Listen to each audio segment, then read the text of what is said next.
Seseorang yang menceburi bidang hadis dengan cara yang betul itu, semakin lama ia mengaji dan mengajar hadis, semakin nampak kebenaran imam empat mazhab dan tidak akan mengalami kecelaruan fikiran, dan juga tidak akan membawa sikap biadab dengan imam-imam mujtahidin itu.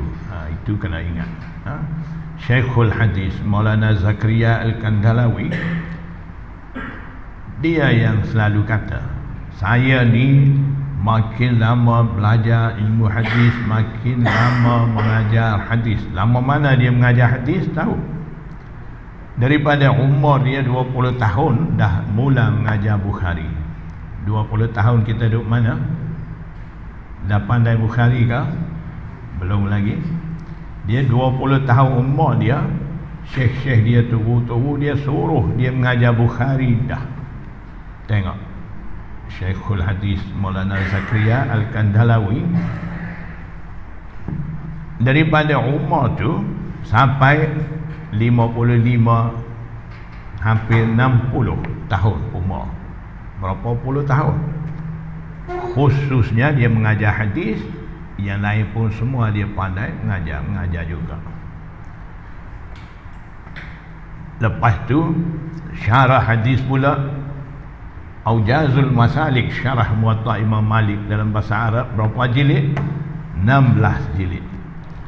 Syarah Bukhari lagi, kitab Al-Kanzul Mutawari, 24 jilid. Tengok, itulah dia kata apa?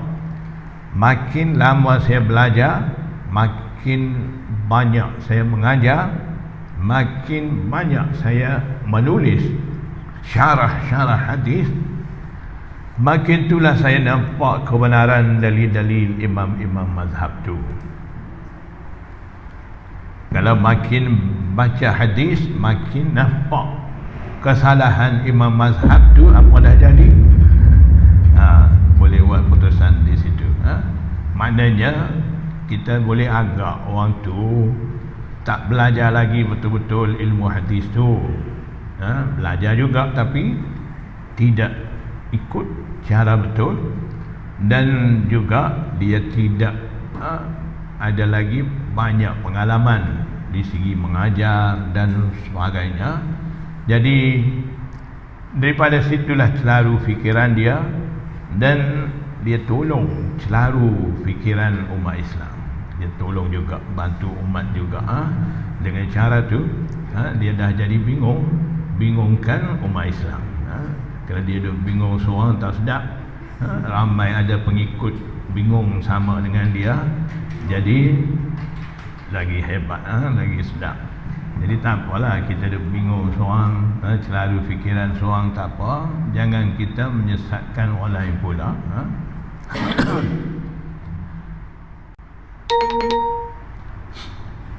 Maka tidak memadai dengan hanya pandai menyebut hadis ni sahih, hadis tu dhaif, hadis ni hasan dan hadis tu maudhu'.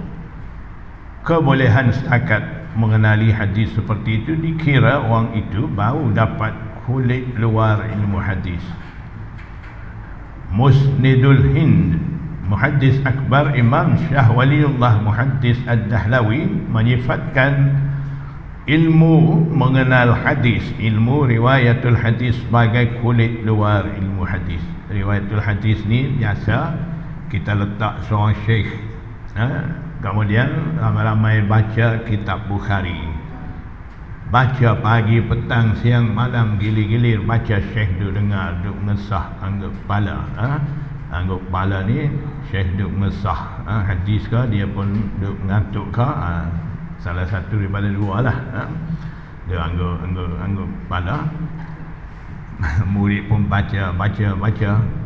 Dalam ramai-ramai baca ni, baca tu baca, tidur tu tidur, dia cakap pun cakap, dia khayal pun khayal, macam-macam ada. Dalam ramai-ramai tu ustaz ada, baustaz pun ada, pandai bahasa Arab pun ada, tak pernah belajar bahasa Arab pun ada, dia nak ambil berkat masuk majlis tu pun ada. Baca siang malam, pagi petang, 5 hari seminggu dah khatam Bukhari. Syekh pun ajaztukum jami'a, ijazah semua. Lepas tu ping keluar, ping keluar seorang, bagi pegang, kita dah ada ijazah Sahih Bukhari, mau amal Sahih Bukhari saja. Dah mula, sebab dia dah ada ijazah. Itu baru kulit ilmu luar hadis, baru mula kenal hadis. Dia dah faham kau semua dia baca tu Bukhari tu, Syekh tak ajar pun, nak bagi faham pun tak ada pun, Syekh pun dah dengar kepala. Ada sikit-sikit mungkin celah-celah tu dia bagi tahu. Yang belajar ni, duk baca ni, semua ni hadir di majlis ni, bila khatam Bukhari tu dah faham semua Bukhari kah? Dalam tu ada ustaz pakar bahasa Arab pun, dia boleh faham terjemahan tu, maksud lebih kurang tu. Tapi isi betul-betul ikut kehendak Imam Bukhari tu, faham kau tidak? Garanti tak faham. Banyak lagi perkara kita nak belajar, nak ambil tahu lagi dalam Bukhari tu. Dengan hanya kita baca sepintas lalu begitu, tak akan faham semua sekali. Kalau boleh faham macam tu, tak payah kita duk baca ni semua ni. Orang mana-mana duk buat majlis macam tu saja, habis satu Malaysia semua dah jadi muhaddis belaka. Tu lagi senang. Itu salah kah buat begitu? Tak salah, mesti buat juga. Itu panggil riwayatul hadis. Kena buat. Tapi dah masuk situ jangan belagak. Itu yang penting. Jangan belagak macam dah jadi Syekhul Hadis, muhaddis, salahkan Imam Syafi'i. Jangan belagak gitu. Belajar tak apa, itu bagus. Yang satu lagi, ilmu gharibul hadis sebagai kulit dalam ilmu hadis. Itu mendalami ilmu hadis. Yang ketiga, ilmu dirayatul hadis sebagai isi ilmu hadis. Dirayatul hadis ni mau faham kedudukan hadis, maksud hadis, apa semua tu. Itu baru isi. Yang keempat, ilmu asrarul hadis sebagai mutiara ilmu hadis. Satu lagi bidang ilmu dinamakan ilmu asrarul hadis, bidang membicarakan rahsia-rahsia terkandung dalam hadis-hadis tu. Bukan kata bincang sahih ke daif, bukan kata ini hukum keluar daripada hadis ni apa, tak. Dia lebih pada tu dah. Dia bincang rahsia-rahsia terkandung dalam hadis tu. Itu satu bidang. Ada lagi, itu tinggi sekali. Orang nak masuk bidang ilmu asrarul hadis ni, mesti dia menguasai semua ilmu hadis. Bidang ilmu hadis tu baru dia boleh masuk.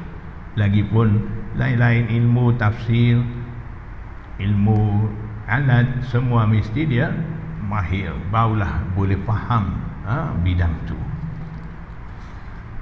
Ilmu asrarul hadis dibicarakan oleh muhaddis akbar Imam Shah Waliullah dalam kitabnya bernama Hujjatullahil Balighah. Dalam kitab tu ada seseorang yang menguasai semua bidang ilmu tersebut dan ilmu-ilmu alat yang membantu untuk memahami Al-Quran dan Al-Hadis. Digelar ulama mufassirin, muhaddisin dan fuqaha mujtahidin. Ilmu alat yang membantu untuk memahami Al-Quran dan Al-Hadis ni ada berapa banyak? Sikit kah? Ya? Berapa banyak? Kalau mengikut penjelasan daripada Syekhul Hadis Maulana Zakaria Al-Kandhalawi, ilmu-ilmu untuk memahami Al-Quran ni ada 15 ilmu. Sikitnya 15, tidak 50. Termasuklah yang kita selalu sebut kata qawaid, nahwu saraf, balaghah, bayan, badi', ma'ani, mantiq, usuluddin, usul hadis, fiqh, istiqaq, lughah, banyak. Itu cabang-cabang ilmu untuk memahami Al-Quran. Kita belajar, masuk sekolah Arab, pergi belajar luar negara, ambil lughah. Dah ada berapa banyak ilmu dengan kita? Satu daripada 4-15 ilmu tu untuk memahami tafsir Al-Quran tu, untuk mahir Quran hadis tu, kita mau mahir satu lughah.